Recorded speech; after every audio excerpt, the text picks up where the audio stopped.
BSN 25 triliun, BNI 55 triliun, BSI 10 triliun. Itu sendiri dananya akan kita kirim. Udah saya setuju tadi pagi, bentar lagi dikirim sama dia. Kamu jangan siap rapat di atas ya. Akan balik-balik kirim.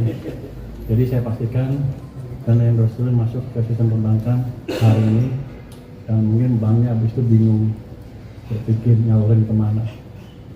Pasti pelan-pelan akan dipilih sehingga ekonomi jadi semuanya. Oke, itu dari saya pendek saja. Ada pertanyaan? Pak, pertimbangannya kalau untuk BSI 10 triliun itu apa Pak? Dibandingkan Mandiri dan yang lain kan 50 triliun Pak.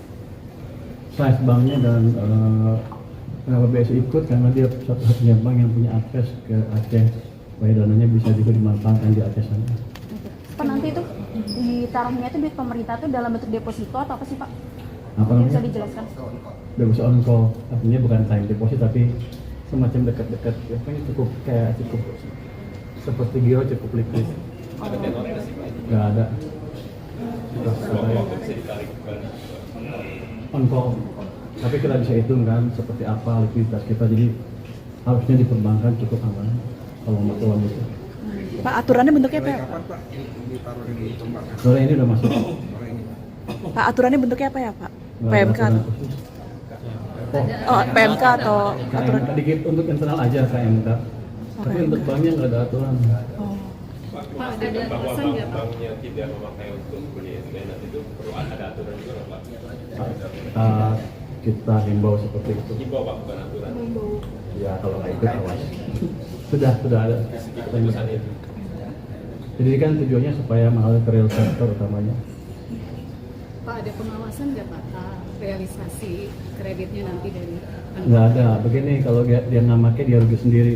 Kan ada cost 4 sekitar 4 karena ya costnya. Kalau dengan keluarga kredit kan dia harus bayar uang kos itu. Dia pasti akan mereka pasti akan berpikir keras untuk menyalurkan dana itu. Pak, kalau saya lihat di LKPP kan saldo pemerintah di 2024 457 triliun Pak. Nah sebelumnya kan sudah dipakai oleh Koperasi Desa 16 triliun dan dipakai untuk defisit tahun ini sebesar 58 triliun Pak. Berarti sisanya jika dikurangkan dengan 200 triliun itu sisanya tinggal 155 triliun Pak, saldo yang tersisa di BI. Ada lebih dari itu karena selain itu kan ada juga anggaran yang belum dipakai tahun ini. Jadi angkanya bergerak terus. Oke, tapi ada besaran nggak Pak sisa setelah dipakai 200 triliun ini sisa berapa di BI? Ini yang kita pakai berhasil Pak. Iya Pak. Enggak, uang kita aja tapi dipindahin. Jadi Bukan Pak. betul-betul variasi tergantung itu dari pendapatan pajak kita. Tapi saya yakin begini, begitu ekonomi jalan.